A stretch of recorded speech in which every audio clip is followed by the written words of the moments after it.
Certa vez um criacionista ele veio até meu canal e fez algum comentário em relação a um debate com um desses criacionistas famosos, como por exemplo Adalto, Marcos Eberle. E eu havia feito um comentário mais ou menos no sentido de que na academia nós não debatemos terraplanismo, né? Ou seja, os cientistas não debatem criacionismo justamente porque o criacionismo, o design inteligente não são teorias científicas, não são sequer hipóteses científicas. E por isso eu fiz essa comparação, da mesma forma que terraplanismo não é uma hipótese científica. Não existe um mínimo de razoabilidade na ideia de que a Terra é plana. Da mesma forma, o criacionismo também não existe qualquer razoabilidade para que consideramos como uma hipótese, no mínimo. Ao fazer esse comentário, esse mesmo criacionista ele ficou bravo por eu ter comparado o criacionismo ao terraplanismo. No entanto, a questão que fica é a seguinte: será que o terraplanismo de fato é comparável ao criacionismo, ou aquilo que os próprios criacionistas chamam de criacionismo científico? Aqui eu não estou me referindo necessariamente ao criacionismo religioso ou criacionismo bíblico, que é a ideia, né, ou a crença de que Deus ou qualquer entidade sobrenatural teria criado a vida como ela é. Mas sim, eu estou me referindo especificamente àquela vertente de criacionismo que se propõe como uma ideia científica alternativa à ideia de evolução. Neste caso, eu estou me referindo então ao criacionismo científico e também ao design inteligente. Mas então por que eu fiz essa comparação? Bom, essa comparação ela foi feita justamente porque tanto o criacionismo científico ou o próprio design inteligente, quando comparados ao movimento terraplanista, eles apresentam muitas similaridades entre eles. Quer ver um exemplo? O terraplanismo, o pessoal, eles costumam dizer que as fotos tiradas da Terra, né, pela NASA é uma fraude. E isso simplesmente pelo fato de ter sido a NASA, né, que é uma agência espacial americana, né, norte-americana. Da mesma forma, o criacionismo ele também faz alegações de fraudes.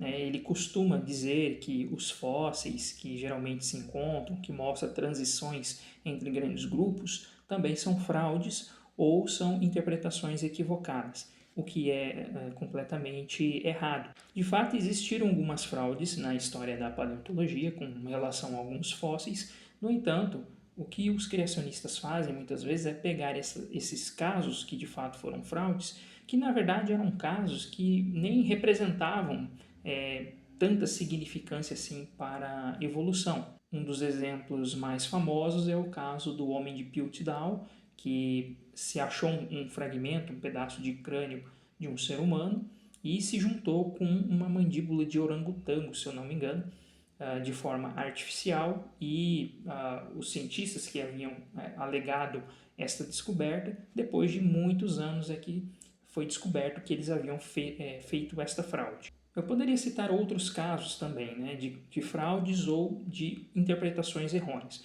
No entanto, nenhum desses casos representava de fato algo muito importante para a época, pelo menos não para a teoria da evolução. Era um caso importante dentro da paleontologia, mas isso de modo algum era algo que fundamentava a teoria da evolução. E até hoje os criacionistas continuam batendo na mesma tecla, pegando esses exemplos, que são exemplos já batidos e passados. Uma outra similaridade que nós podemos encontrar entre o criacionismo científico e o terraplanismo é que, no caso do terraplanismo, os seus adeptos costumam dizer que a NASA ela tem o interesse de esconder a verdade e, portanto, há um pacto de mentira, né, de uma mentira global entre a NASA, entre os outros países, para poder dizer que a Terra ela é redonda e não plana. De uma forma muito similar, alguns criacionistas também têm as suas teorias da conspiração, dizendo que há um pacto também global entre os cientistas do mundo todo, entre os países, as revistas científicas, para poder dizer que a evolução ela é verdadeira, ou que temos evidências muito favoráveis a uma ideia de evolução ou de mudança com o tempo dos organismos, ao passo que o criacionismo ele seria então uma visão que sofre bastante censura por parte dessas revistas ou dos cientistas em geral. Os terraplanistas também costumam negar conhecimento já estabelecido e muito bem fundamentado há muito tempo. E aqui eu estou falando de negar mesmo, não estou me referindo a um questionamento razoável, porque o questionamento razoável ele sempre é bem-vindo.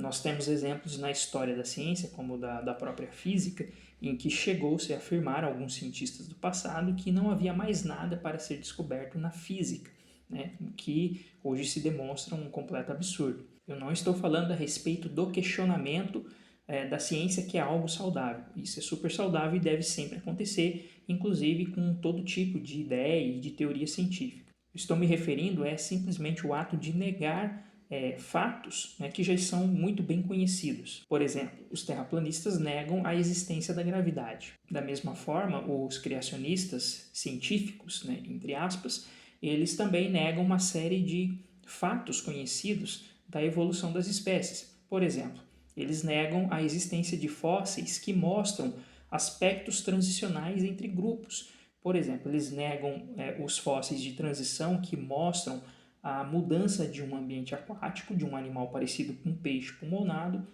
para um animal que começou a habitar ambiente terrestre parecido com um anfíbio, por exemplo. Nós temos alguns fósseis que mostram essa transição de uma forma muito interessante. Poderia que citar vários outros fósseis que mostram a transição de grupos que eram parecidos com répteis até que eles se transformem em grupos que nós podemos já chamar de mamíferos. Dentro do grupo dos mamíferos, nós também observamos transições muito interessantes de animais terrestres até que eles se transformem já em algo que nós podemos chamar de uma baleia. Também temos a evolução dos cavalos e a nossa própria evolução da espécie humana, que os fósseis que nós temos também mostram uma evolução gradual muito interessante. No entanto, os criacionistas eles negam todos esses fatos. Os terraplanistas também costumam dizer que a água ela não faz curva. Quando nós olhamos no horizonte, no mar, por exemplo, ou no oceano, você coloca uma régua ali, você vê a superfície da água totalmente reta, né, de acordo com a régua, né, você coloca no seu ponto de vista essa régua e você observa totalmente reto. E, portanto, para eles isso seria a conclusão de que a Terra ela é plana e não faz curva. E da mesma forma que os terraplanistas negam, então, todas as explicações da geometria, matemática e da física que explicam todos esses fenômenos que aparentemente mostram a planicidade das águas ou do próprio horizonte, da mesma forma os criacionistas eles negam, por exemplo, a existência ou a eficácia de mutações na geração de variedade, por exemplo. Os criacionistas costumam dizer que as mutações ou elas são maléficas ou elas não geram absolutamente nada de novidade nos organismos, o que está errado, obviamente. Existem pelo menos 3 tipos de mutações conhecidas. Temos as mutações negativas, temos aquelas que são positivas, ou seja, que aumentam o sucesso reprodutivo dos organismos, e temos as mutações neutras, que são mutações que também com o tempo, com o acúmulo desses tipos de mutações, acabam gerando mudanças no fenótipo dos organismos. Isso é bastante conhecido dentro da biologia evolutiva, mas é claro, os criacionistas negam. Um último ponto de semelhança que eu gostaria de citar do terraplanismo com o criacionismo é a sua própria base religiosa. Todos os terraplanistas que eu conheço de YouTube, geralmente eles têm uma base bíblica cristã muito forte. Então eles costumam dizer que eles são terraplanistas, não apenas porque eles observam as evidências, entre aspas, mas também porque, segundo eles, a Bíblia defende esta visão, né? Defende ou sugere fortemente que a Terra ela não é um globo, mas sim um tipo de círculo, né? Como se fosse uma pizza. E os criacionistas fazem algo muito parecido, eles interpretam também os livros, os primeiros livros da Bíblia, no caso Gênesis, como um livro que mostra que, na verdade, a criação teria ocorrido num tempo curto, né, no caso em 6 dias, e que Deus teria criado cada um segundo a sua espécie ou segundo o seu tipo básico, dependendo da vertente de criacionistas. Alguns acham que as espécies biológicas foram criadas, todas elas exatamente como são, e não há nenhuma mudança, que são os fixistas. Na verdade, esses criacionistas eles são raros, E a maioria dos criacionistas ditos científicos, né, o pessoal do design inteligente, acredita que aquilo que a Bíblia chama de espécie, na verdade, seria um tipo básico, a nível de família, talvez. O que é curioso é que tanto no terraplanismo quanto no criacionismo, se nós observarmos as duas alegações, tanto para um quanto para outro, nós observamos um padrão muito parecido. Por exemplo, no terraplanismo, nós não conseguimos encontrar de uma forma muito clara nos textos bíblicos textos que dizem que a Terra de fato é plana. No entanto, a gente consegue encontrar passagens em vários livros que de fato sugerem que aparentemente as pessoas que escreveram aquelas passagens eram pessoas que tinham essa ideia, essa cosmovisão. O que não parece nada absurdo, visto que a Bíblia, os livros da Bíblia foram escritos em épocas que se acreditava, né, se de fato existiam mitos de criação que se dizia que a Terra de fato era plana, né? Acreditava-se que a Terra era como se fosse um disco, né, uma pizza, e sobre a abóbada celeste havia um domo, né? Um domo, e dependendo dos mitos de criação, eles são bastante variados, né? Porém, nós não vamos encontrar de uma forma explícita que a Terra é plana na Bíblia. A mesma coisa acontece com o criacionismo. Alguns vão poder dizer, vão poder argumentar dizendo que quando nós lemos passagens que dão sugestões, né, o que sugerem que a Terra é plana, na verdade são passagens alegóricas e que Gênesis seria uma passagem histórica.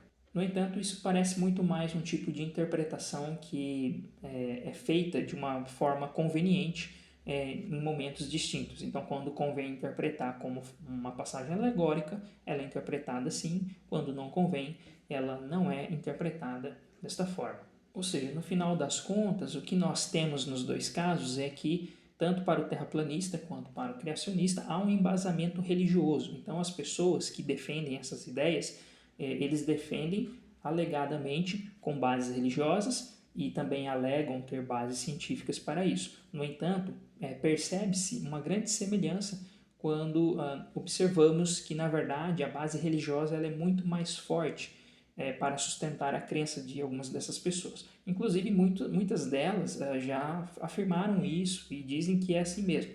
Por exemplo, eu já vi alguns geólogos criacionistas, como o Nahor Neves, o próprio Adalto Lourenço, dizer que o criacionismo, eles defendem o criacionismo de uma forma científica, porque segundo eles há evidências científicas para isso. No entanto, ao mesmo tempo, eu já os vi afirmar também que mesmo que não houvesse qualquer evidência, ainda assim eles seriam criacionistas da Terra Jovem, porque a Bíblia assim o diz. E eu tenho visto muitos terraplanistas também tratar a ideia de terra plana de uma forma muito parecida. Ou seja, não adianta chorar, não adianta chiar, infelizmente essa é a realidade. Se você é criacionista e não é terraplanista, lamento, não é minha intenção te ofender, porém é isso que nós observamos quando nós fazemos uma comparação entre terraplanismo e criacionismo. Quem sabe eu faço aí um outro vídeo explicando melhor e mostrando com mais detalhes estas semelhanças entre as duas visões. Por enquanto é isso, muito obrigado por assistir esse vídeo e até a próxima.